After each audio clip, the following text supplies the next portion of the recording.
So I would really make sure that you know what your company is in the business for, like where are your strong points, and which points specifically are you competing on? Are you competing on, you're offering the lowest price product? That's okay. Or it could be the highest quality, but maybe you're moderately priced. So you really want to just pick a couple of areas that you would like to compete in. The second slide, or the second point for the marketing plan, is determining a target audience.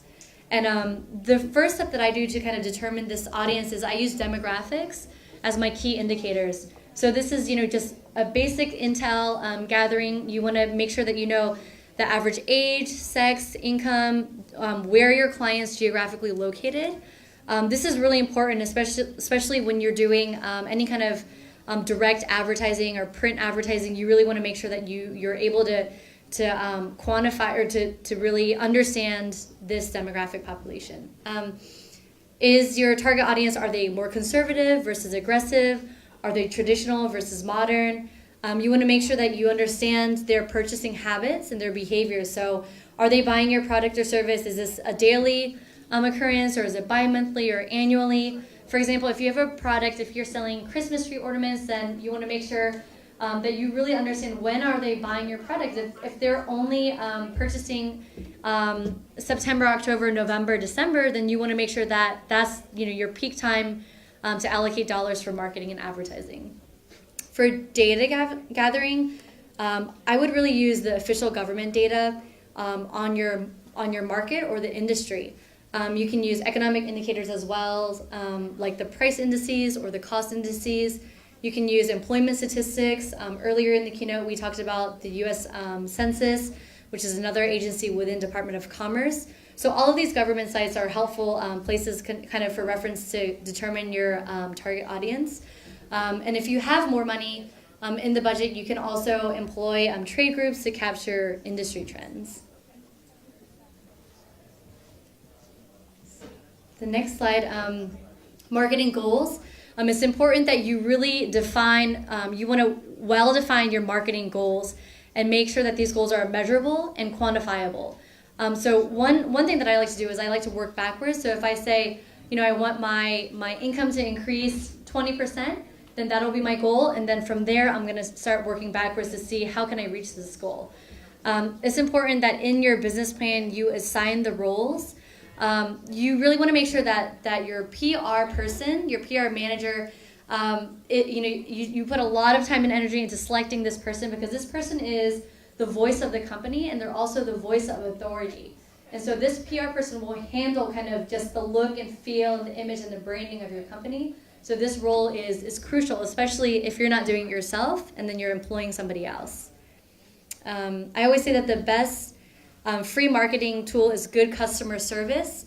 And in the beginning, it's really important to ramp up your social media platforms, which again is at no cost to you. The 5 platforms that I always like to start off with are Instagram is free, Twitter is free, Pinterest, Facebook, and I would always include a blog service. So 2 platforms that I like to use are either WordPress or Tumblr. This way you can manage the PR and the community engagement yourself. You allow a platform for your target audience to also communicate with you.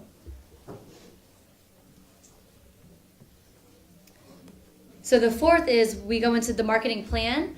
I often hear companies take a combination approach. So this is, you can use direct marketing, public relations, or digital marketing strategy. For direct marketing, this is your more traditional idea of marketing in the past. So this is print marketing. Are you using business cards with matching brand and website DNA? You want to make sure that the look and feel of your company, whether it's online or in print, that is consistent. So, this is down to even the type of font that you use, the font size, the color palettes, color schemes. This all should be consistent across your website, your business cards, flyers, brochures, any kind of social media. So anything that you're promoting, especially if it's going to be in writing and direct marketing, you want to make sure that it's consistent and that this DNA is uniform across the board.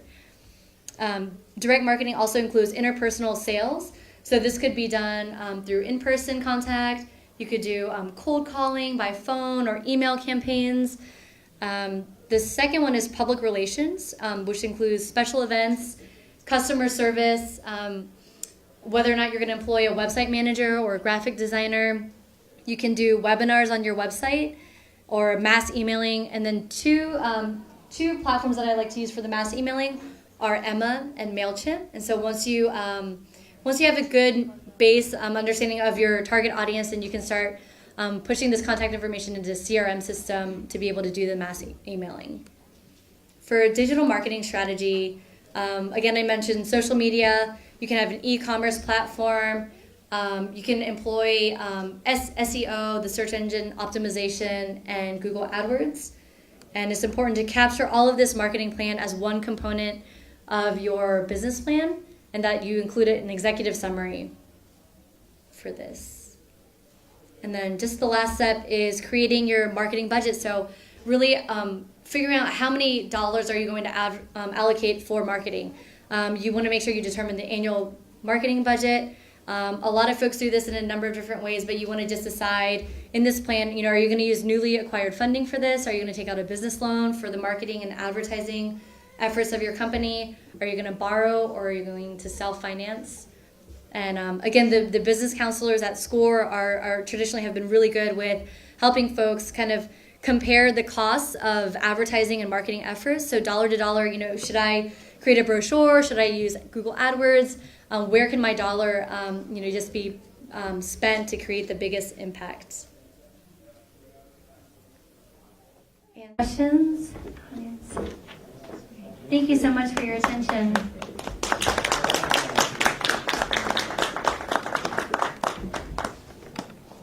Get my PowerPoint online, but I'm going to be talking about how to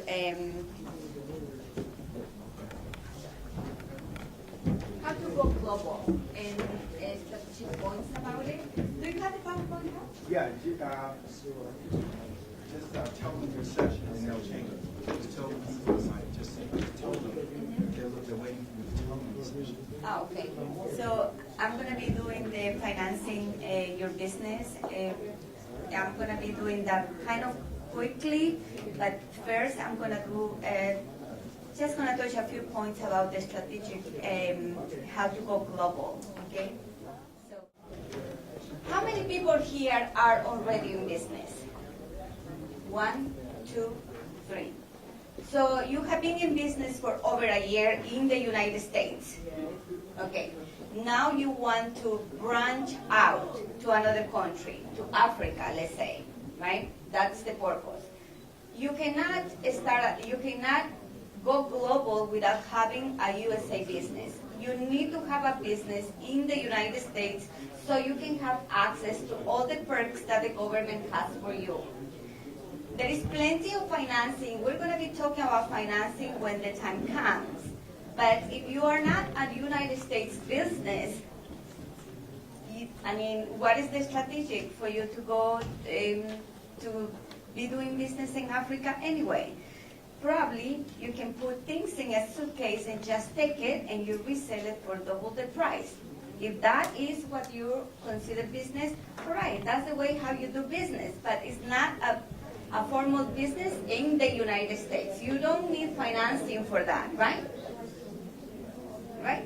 It's like when I go back home, I want to bring something with me, I fill up my suitcases, bring it back, sell it for double, and I make some money. But I am not a business. I am not a business. The purpose of you being here is because you have an American business, you have been in business for more than a year, you have a product, and that product, if it sells here in the United States, you can be totally sure that your product can be also sold in any other place in the world. If you consider that in the world, only in America are the 5% of the consumers. America is only 5% of the consumers. So 95% of the consumers is out there. And the purpose of you being here is for you to know that is a huge opportunity. If you do have a product, if you do have a service that back can benefit from it, take advantage of it and start expanding your business. Now, if your business here in America is losing every year money, and you always declare negative profits in the taxes, it's going to be very hard for you to get financed by any bank.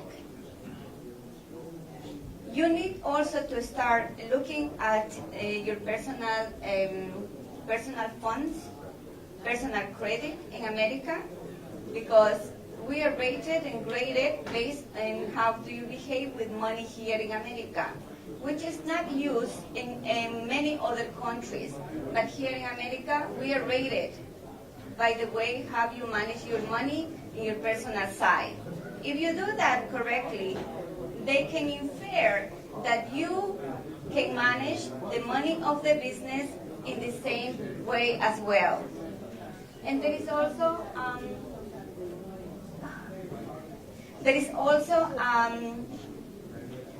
a business credit. If you haven't heard of it, if you do have a business, your business is also being rated as you with your Social Security in the same way. Your business is being rated with the EIN number, which is the identification for your business. Does anybody understand what I'm talking about? I'm talking about business credit and I'm talking about personal credit. Your personal credit and your Social Security number. Your business credit and the EIN number. Are we good? So if you do have both histories in good standing, you will be able to have access to capital for exporting. So you need also to start to establish a relationship with the bank.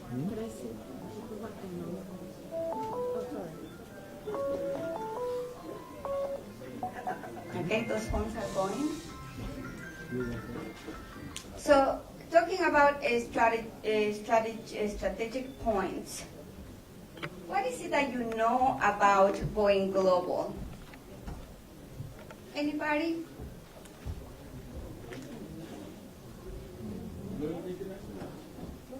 Well, yes, you decide to go international, and that's great. But what is it that you need to know before you make that decision? What they need.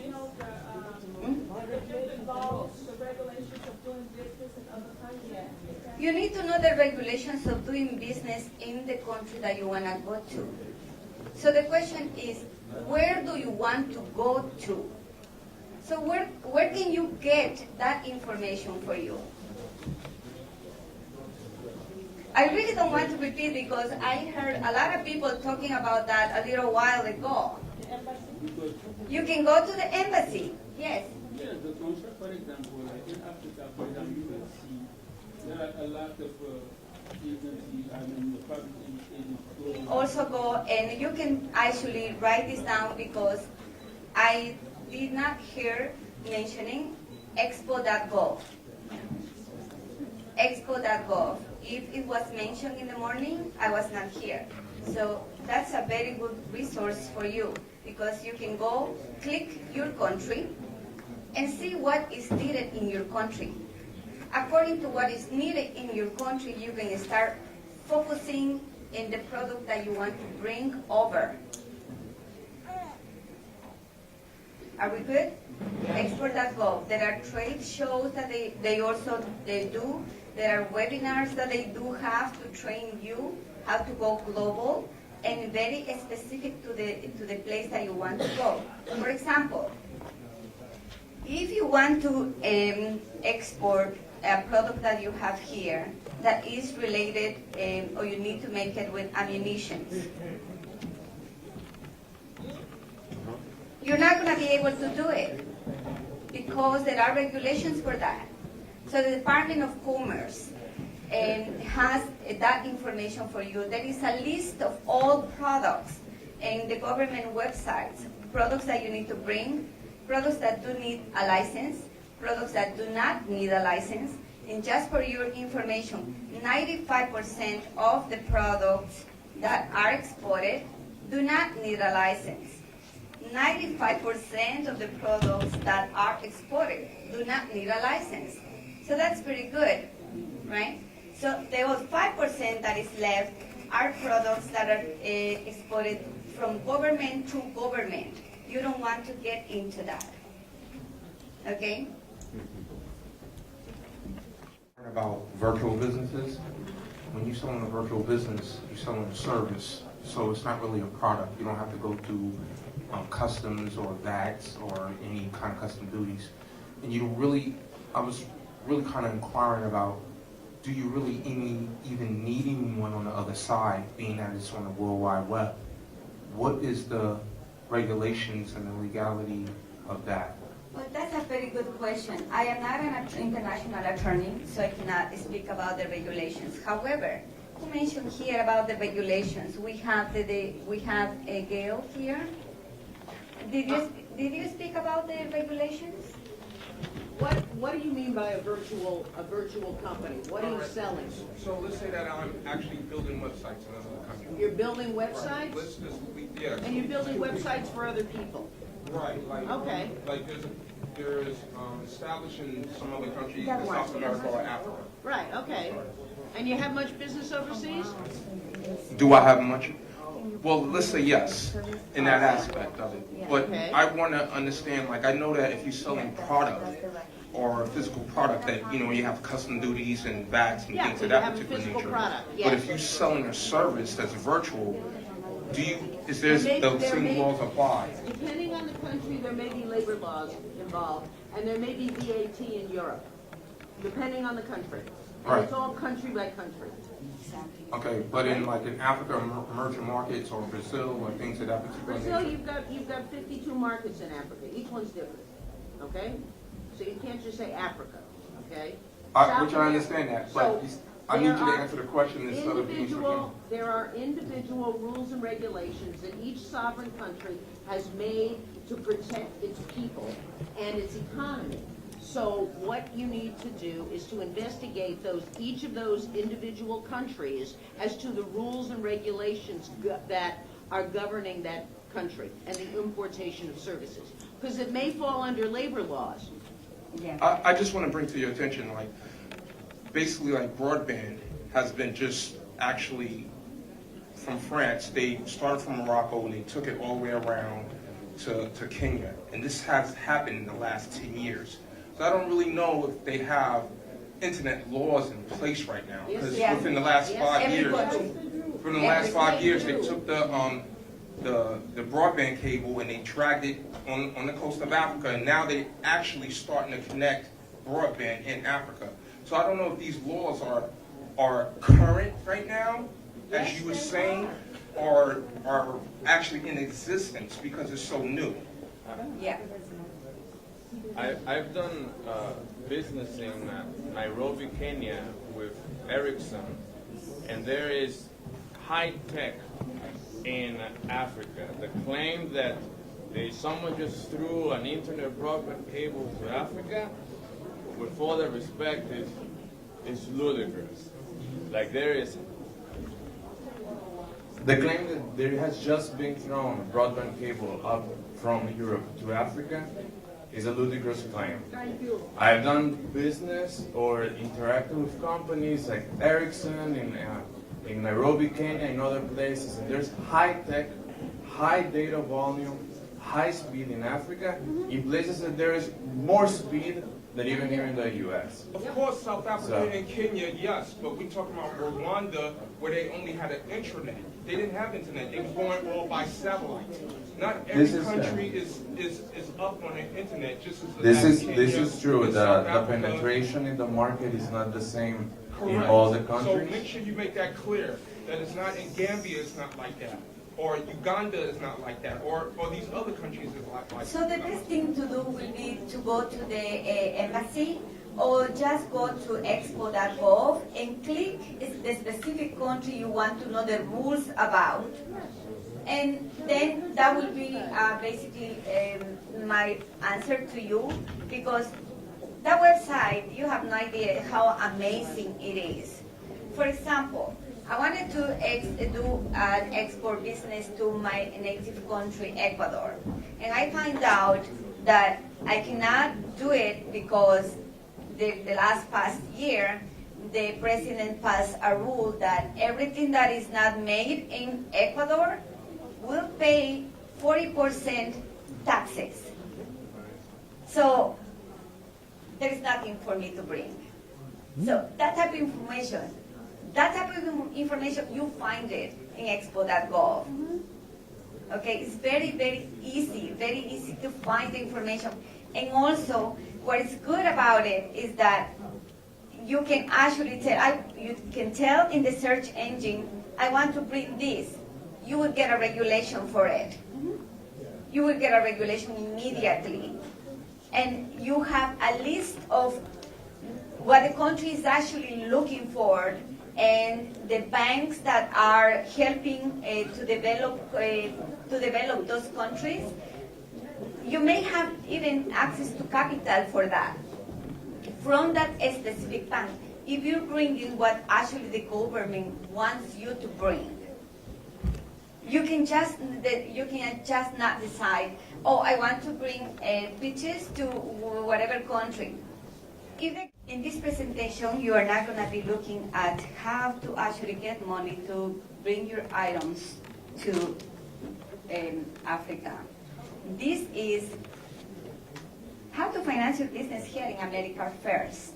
To create a business credit for you, so when you're ready to expand your business to other places, you're ready. And for that, we need to understand first, where are we with our business here in America? How many people here started a business here already a few months ago, or just planning? How many people are planning to start a business? Raise your hand. 1, 2, 3, 4, 5. So the rest of you have already, I assume, have already a business here? Yes? Okay, great. So if your business is 1 year old, you are in the first stage because you're acquiring customers, right? You're still trying to make it here in America.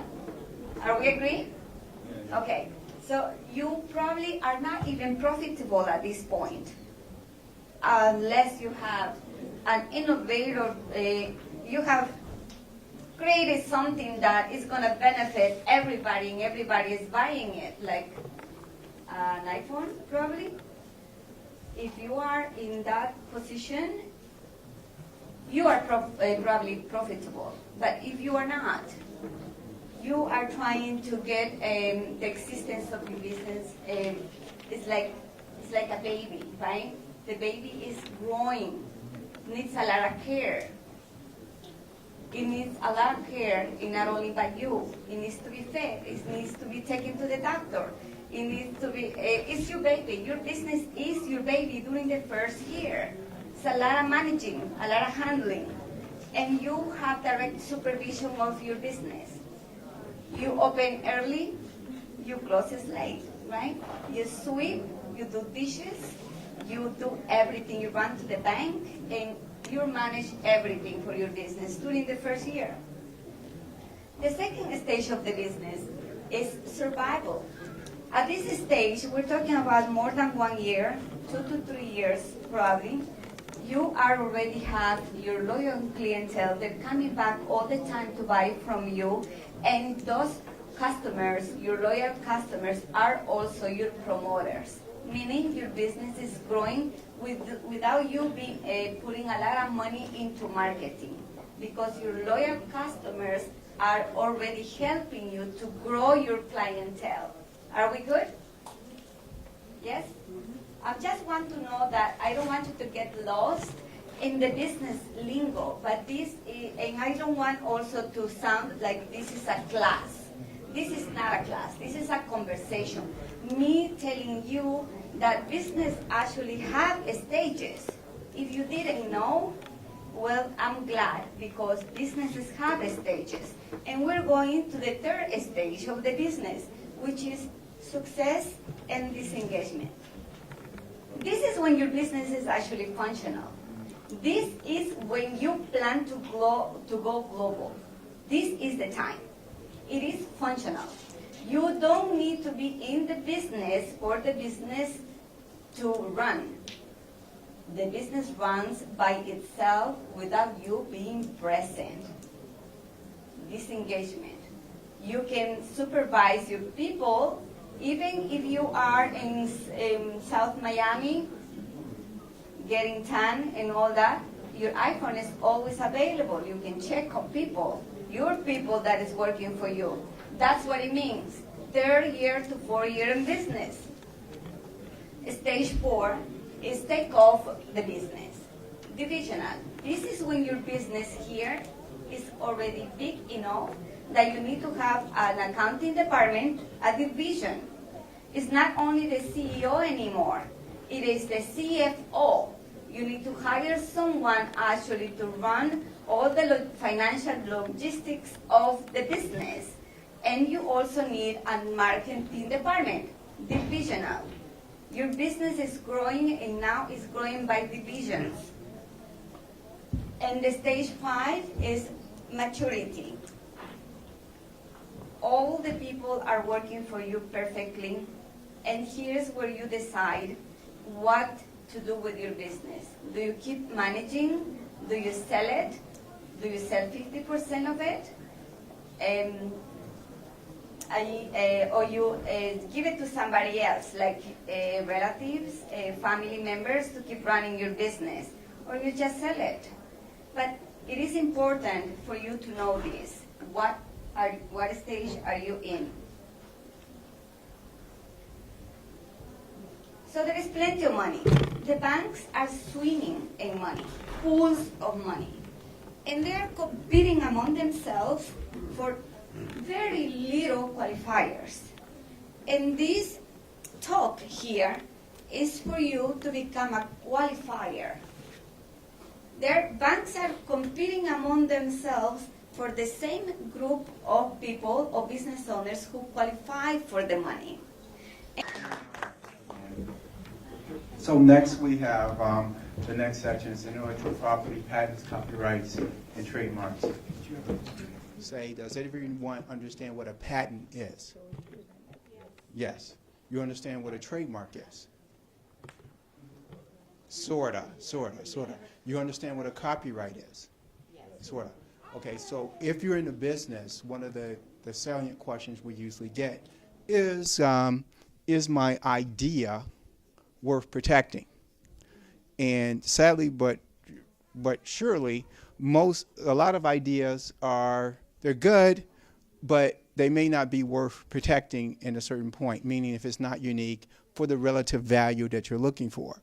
But if you think you have a unique name, for example, and I'm sure most of you who've incorporated, you've gotten letters that said, protect your name, correct? Somewhere along the line, right? Okay. And that's the same as different than getting a domain name for your company. Because if someone buys your domain name, they basically own the domain. That's different. But if you're protecting your company and you want a uniqueness of your company name, your name can be protected if it's not too generic. Generic is if it's Apple A's or something too similar to another name, or something too similar to a person's name that is not unique enough. So just let me know if when the slides are up.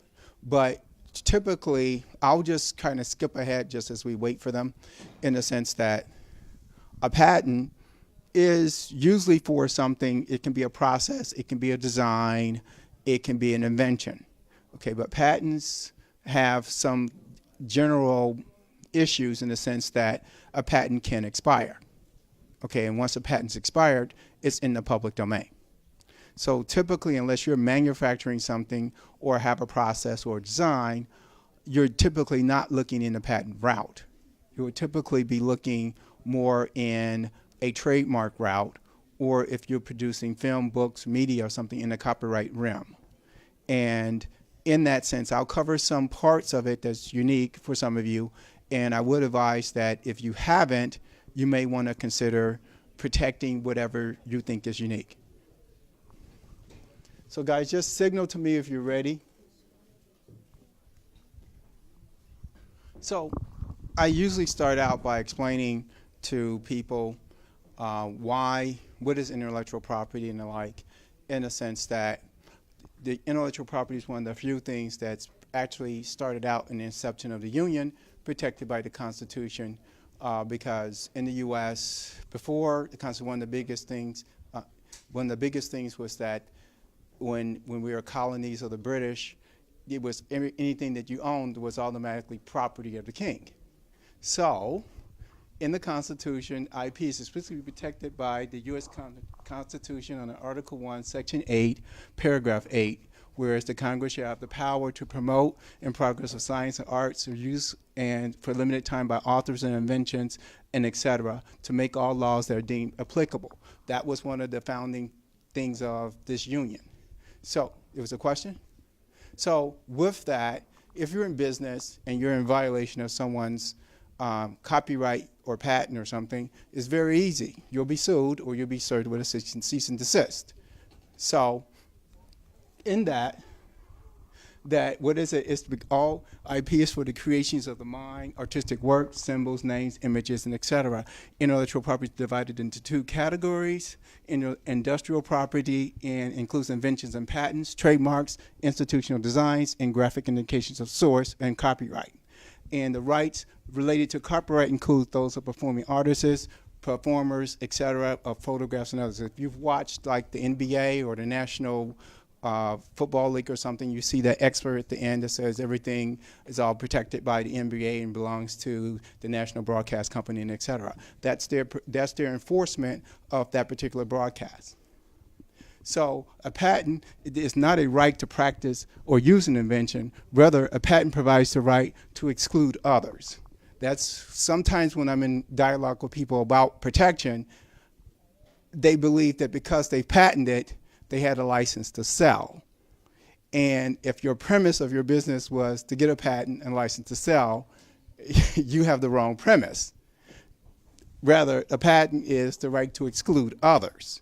So you're protecting your property and then you're allowed to sell. So having a patent will not just land money in your bank account or et cetera. It doesn't work that way. It works in the inverse, that you can prevent others if that idea or patent or whatever is deemed valuable by the marketplace, because at the end the marketplace protects that.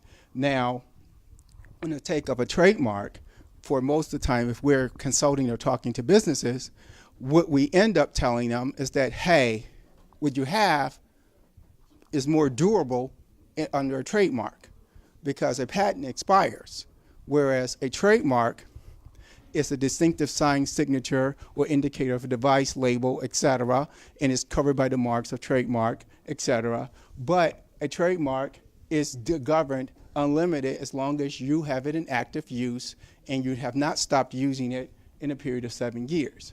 A copyright is a framework of work, and a copyright is usually protected from 50 to 100 years from the author's death.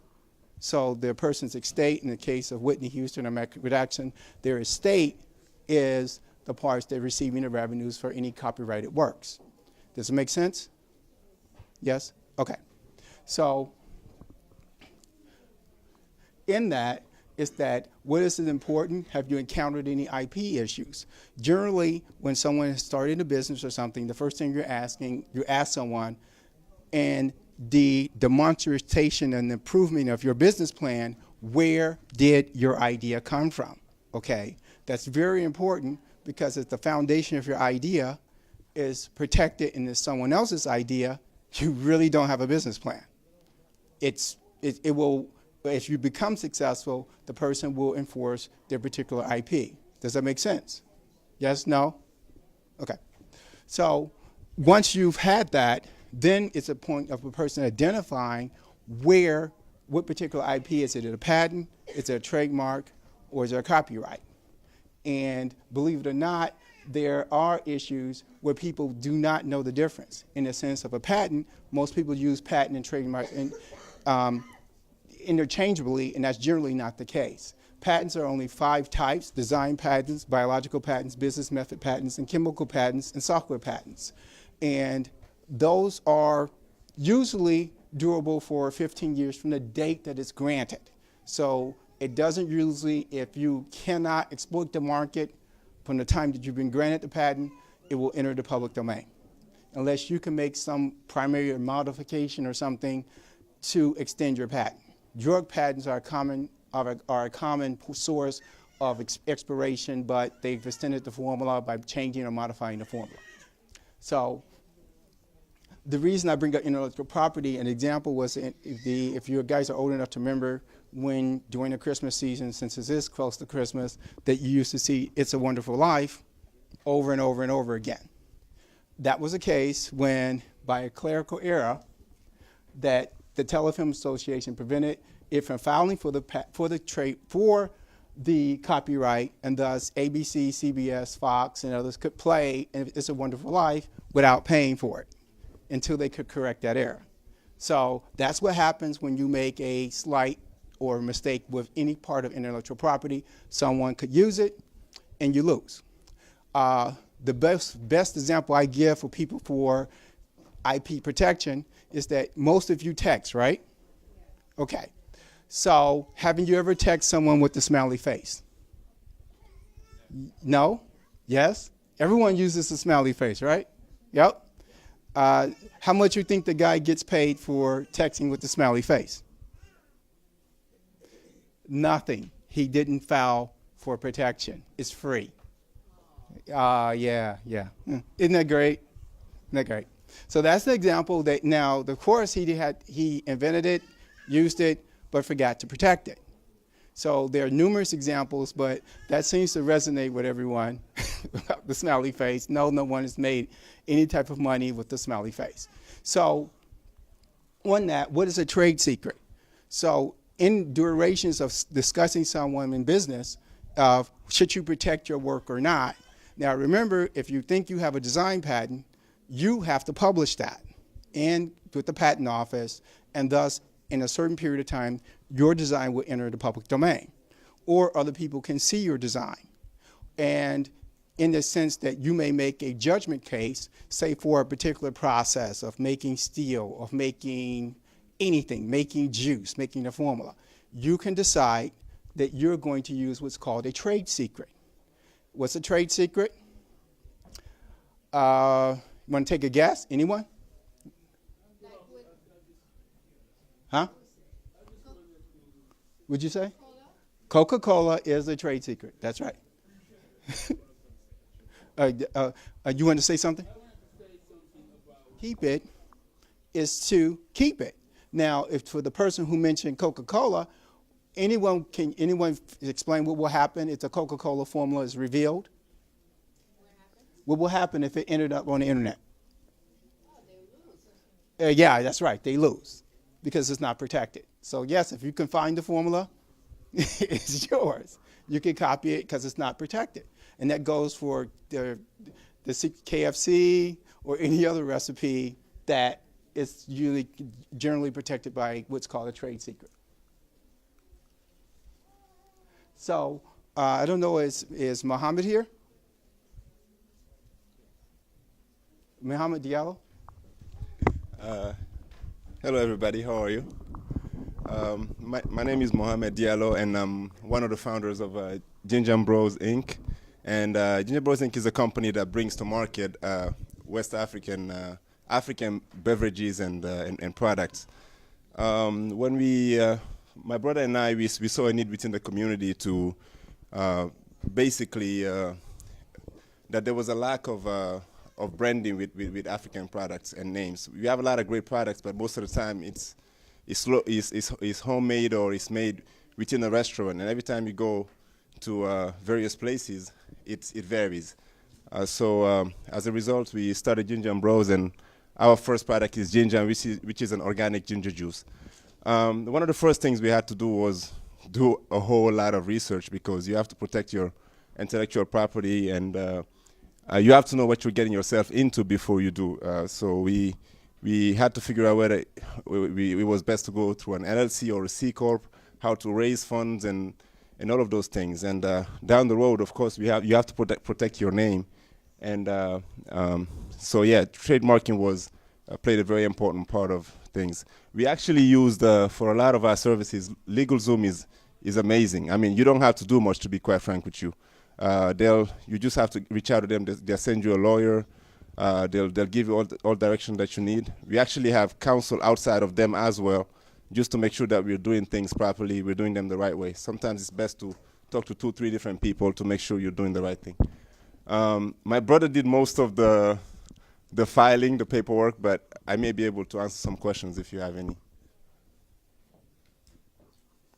You could tell them how long it took. Yeah, so the research and development phase of Jinjang itself took about a year, and we figured out everything that we needed to do, and then we gave ourselves a deadline, because without a deadline, a lot of us here have amazing ideas, but we've had an amazing idea for 10 years, and it's still just an amazing idea. So we gave ourselves a 3 months deadline, and it seemed completely impossible, to be quite frank with you, but we broke everything down into little tasks, literally day by day. And we launched the product on July 18, and we were working 48 hours before the launch in order to make it in time.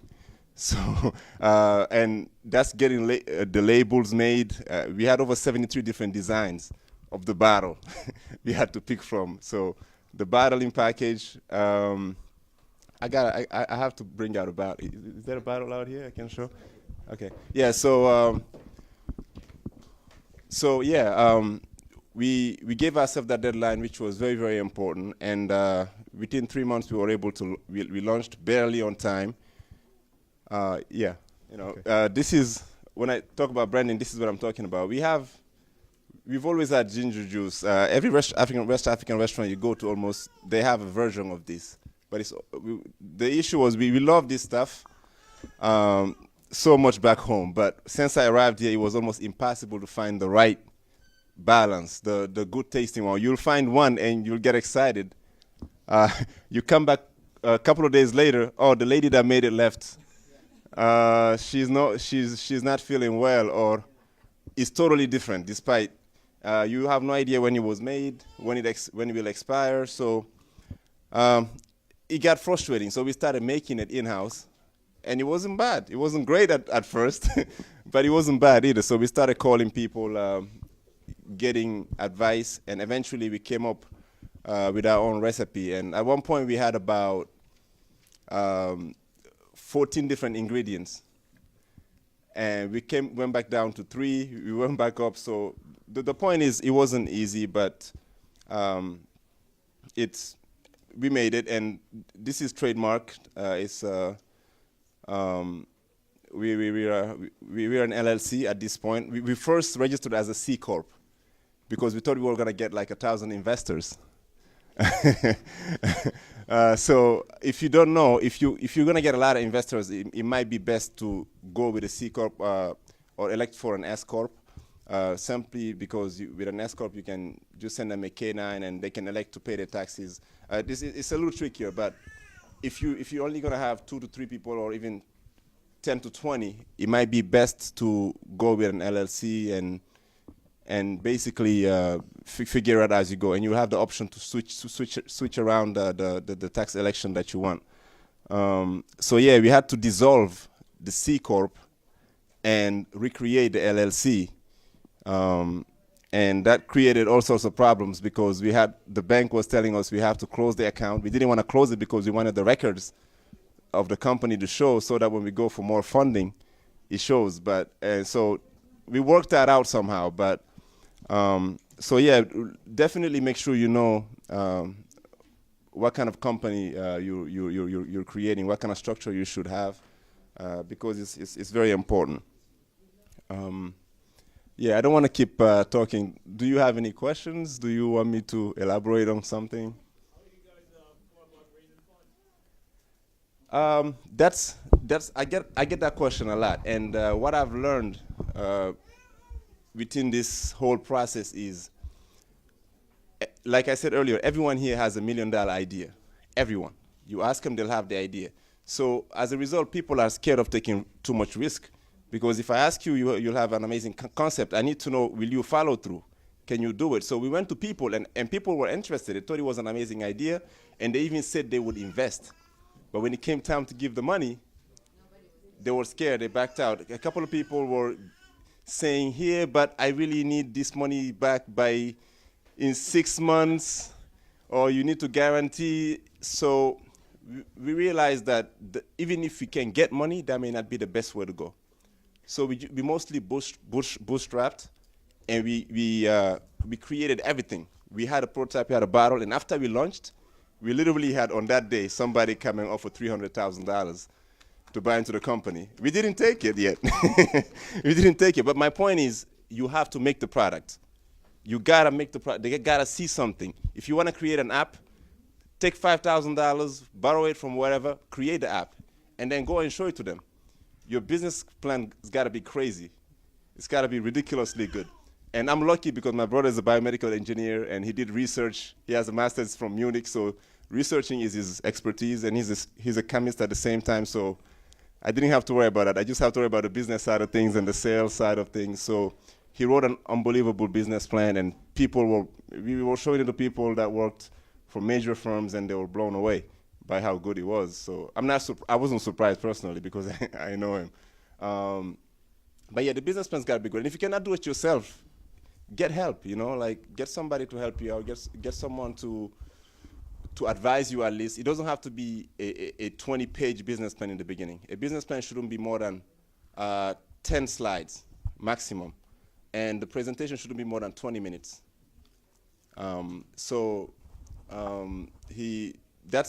That's pretty much what we have right now. We're working on a lot of different things. We have a lot of options. Getting money at this point will not be a problem.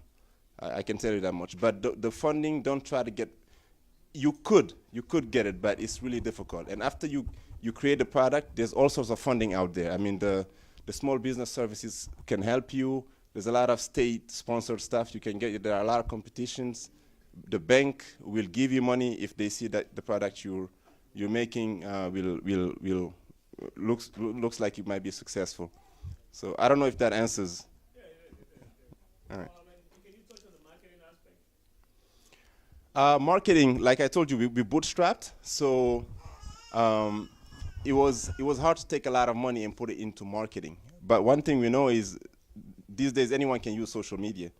So we created the social media pages. We had a friend who's a very talented designer who created just a WordPress website for us.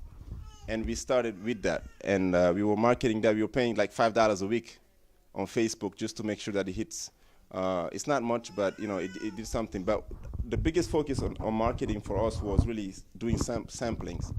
Like we were going all over the city, dropping off cases of, like standing at corners with our little cups and having people try it. Because have you ever had this?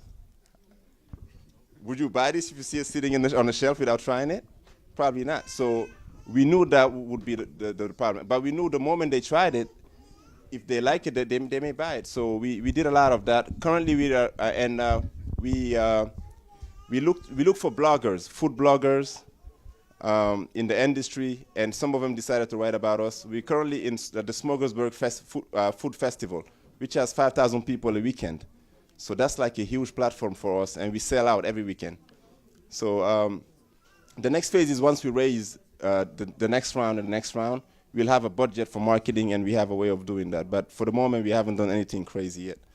Yeah. A quick question. What advice would you give to those people who have a good idea, but 10 years pass by, 20 years pass by, but still have a good idea? What would you tell them? No, we all have that. It's not. Even I have some ideas that have taken me that are still sitting on the side that I'm still thinking about. So there's nothing wrong with that, but you gotta decide really. Do you want to do it? And if you really want to do it, just get started. Don't worry about it. There's always a way. What we did, we initially projected having to have 250,000 to 500,000 to just be where we are right now. We did it with less than 10 times that, less than 10. We could have done it with even less. Of course,